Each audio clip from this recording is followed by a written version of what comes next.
This is where the fun begins. Hello there. How's it going?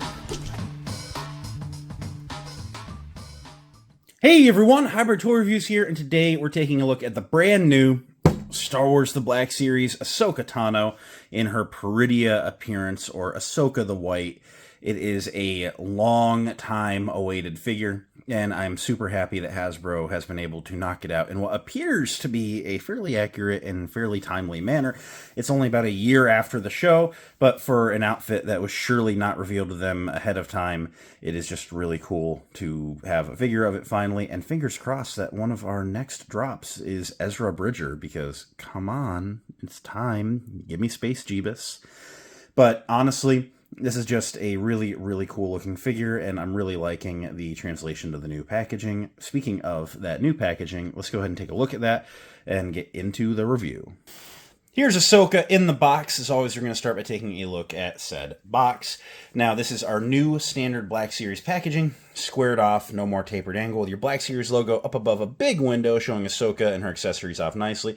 Number 11 in the Ahsoka line, Ahsoka Tano, Peridea, Star Wars Ahsoka being the name of the show, and that light blue kind of being all over the package. Warning 4+ Hasbro. This side of the box features some really cool artwork of Ahsoka. They've continued the mural on, just at a slightly different angle. That might be frustrating for some of you inbox losers. I am not of your kind, however. Over here, you have your wraparound window, your wraparound stripe, and your Black Series logo.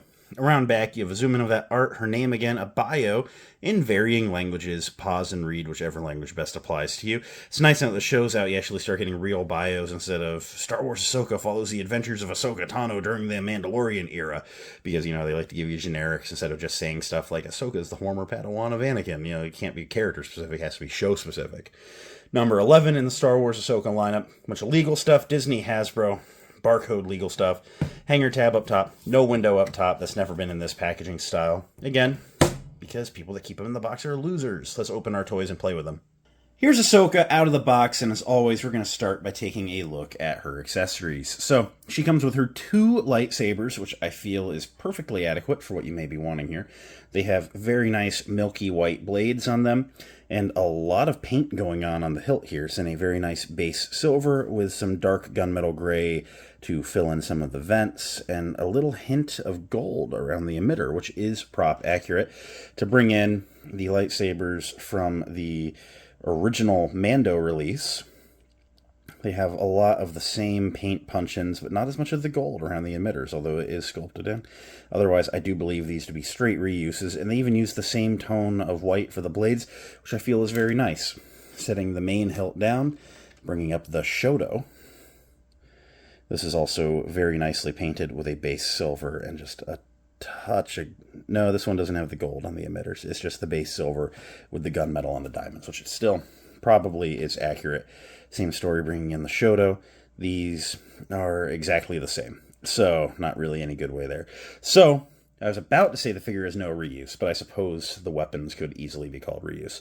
Now, the weapons do feature removable blades, as they have always had, and she features 2 hooks, which you can hang both of them on at the same time, just to do one. You see it just pegs on ever so nicely there, or you could flip it over here. The hooks work the same no matter what side you put it on. Setting that off to the side, time to take a look at the figure. And as I said, I thought that there was going to be a lot of reuse going on here, but it's actually no reuse as far as I can tell. Just to bring in our earlier Mando Ahsoka, you know, a lot of the costume elements are very similar, be it the baggy pants and the calf and forearm plating and the exposed shoulders and the wraps, you know, around the elbows and bicep areas, to the point where you were like, yeah, if there was some reuse, you know, is what it is. Like, I wouldn't have blamed them, but I don't think there is one single reused part on this figure. I really don't. Maybe the inserts for the shoulder butterfly joints, but those are so specifically tailored per each figure. I think they're a little different in the front of the armpit. I really think that these are absolutely thoroughly different figures. So not one reused part. Now, just take a look at the head sculpts. Here's our original one. I'll be honest, it's not bad. I also have the 3-pack one, and it's the same application. I didn't really find any huge difference there. And, I see Rosario Dawson. I see her Ahsoka in this. It's not like the best, but it's still a really good one. But here we have the new Rosario Dawson Ahsoka likeness, and it is oh so much cleaner. And having seen her in the first season of her own show with the longer Laku put onto the costume just to make it a little more accurate, because let's be fair, they grew and they shrank. Like, that's not how it works in universe. Like, this is just such an insane upgrade. I mean, and the old one I never thought was bad. I've always liked that figure. But this one just looks so much like Rosario. It is an amazing likeness. There's a nice cream, not white, but kind of like a creamy white color going on in the Leku, which you wouldn't expect them to be like stark white. Like, I'm okay with that.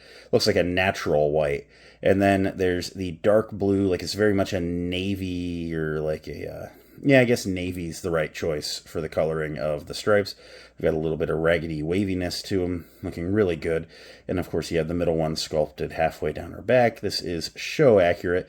Something you will find, though, is that while they are a softer plastic, they do get thick, so they are in the way, so it will hinder some of your head articulation.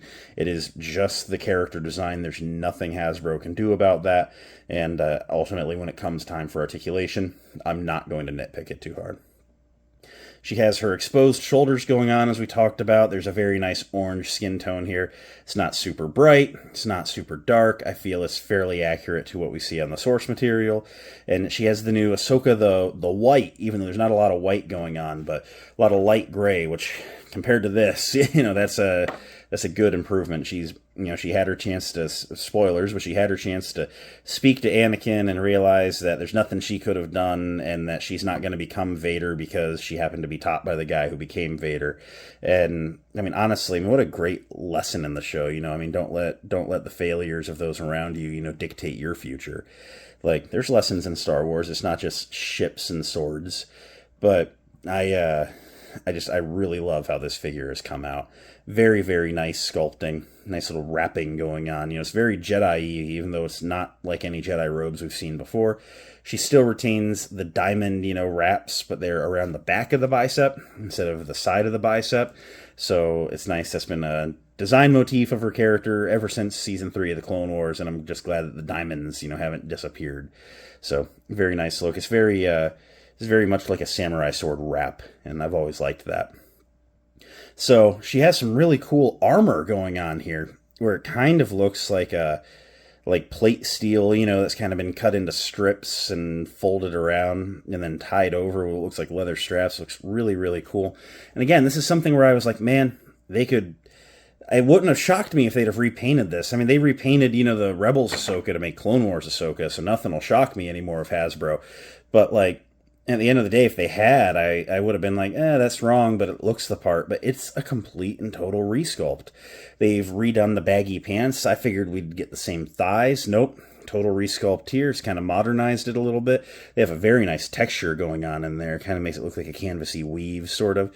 And then she has the leggings going down to the shoes with the armor plates, just like the forearms across the front there. And it just looks oh so good. So I got a question here for you watching, and it's just a curiosity. So, Skywalker Hendricks and I have talked about this figure before, and I kind of like, and he despises, the knee joints on the old Ahsoka.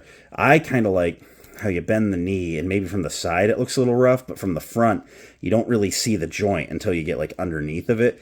I've never minded this, I guess I've never been like, it's the highlight of the figure, but I've never minded it, but it's something that's really, really bothered him. Here, what they've done, is instead of integrating it behind the bagginess of the pants, they've actually just hinged it underneath, like the pants, bunch up, and then the joint happens there. I don't know. I don't mind it, but the joint is very visible now, which isn't inherently a bad thing, but it just stands out a little bit more now. So I don't know. I think it's one of those designs where you'll win some, you'll lose some, no matter what choice you make. But it's just something that they've done differently here. Again, they've completely head to toe done new here.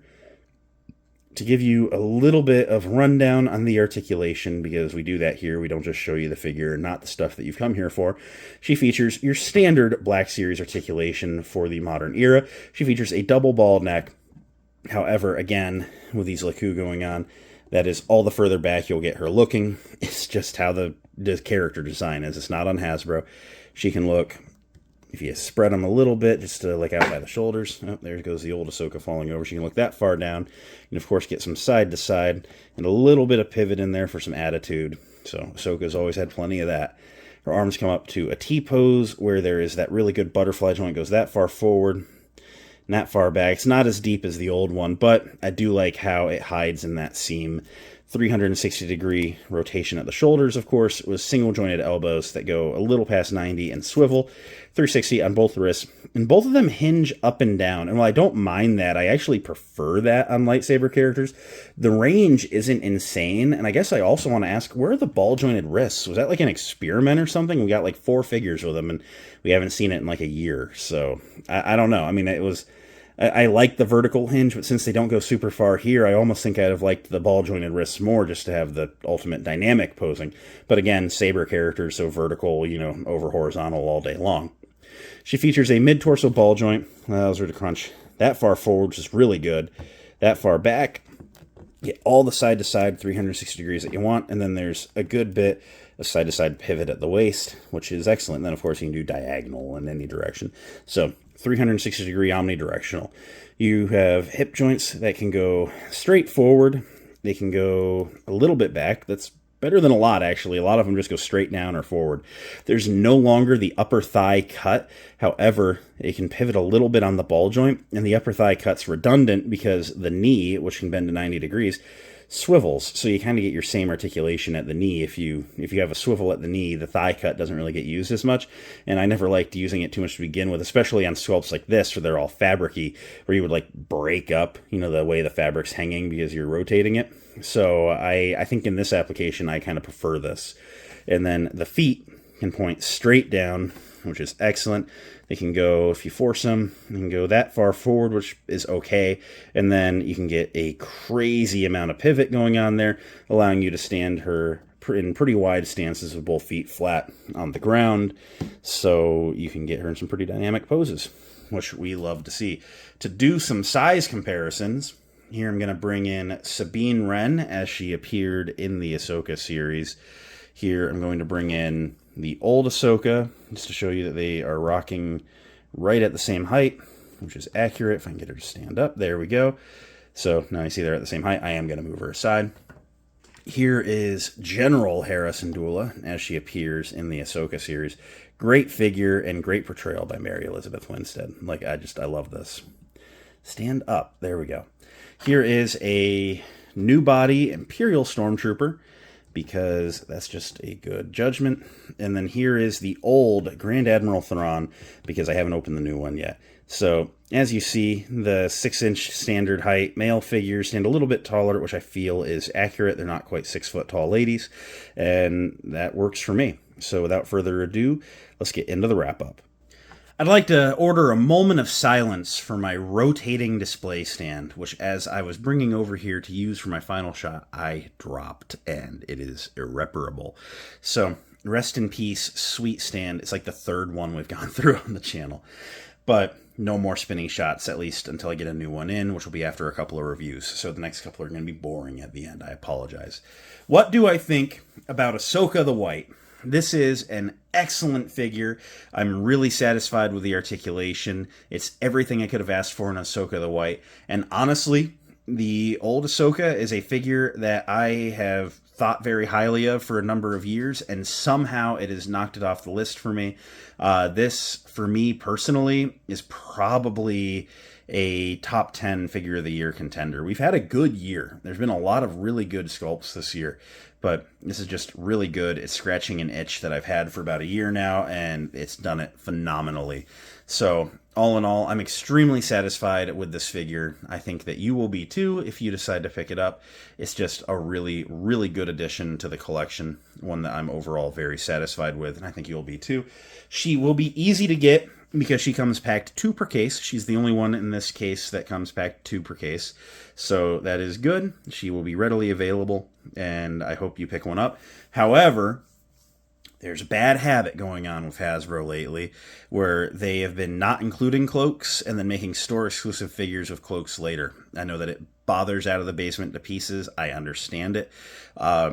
Ultimately, Ahsoka had a big white cloak. That's a very big, important part of this costume. And they did Shin, they did Balin. They're gonna do Ahsoka with the cloak. So this is ultimately a case of, do you want her now, or do you want to wait a bit and get one with the cloak? And I totally get, if you're in the wait a bit camp, it'll be the same figure just with a cloak added. I'll ultimately pick up the cloaked version because they get me every time, and I like the character, so I want them to know that more Ahsoka equals good. So I'll buy every version of her they do, and unfortunately that means that I'm encouraging bad behavior. My bad. So anyway, but this figure as it stands is a solid 10 out of 10 for me. A+. Hasbro has done no wrong. So yeah, I highly recommend it. But if you're waiting for that cloaked version, I get it. You'll like this version with the cloak. Thanks a bunch for watching. It means a lot that you did. If you enjoyed, you should leave a like, comment, subscribe, all the end of video stuff. You know the drill. I'm going to go work on something else now. So until next time, may the Force be with each and every one of you, and goodbye.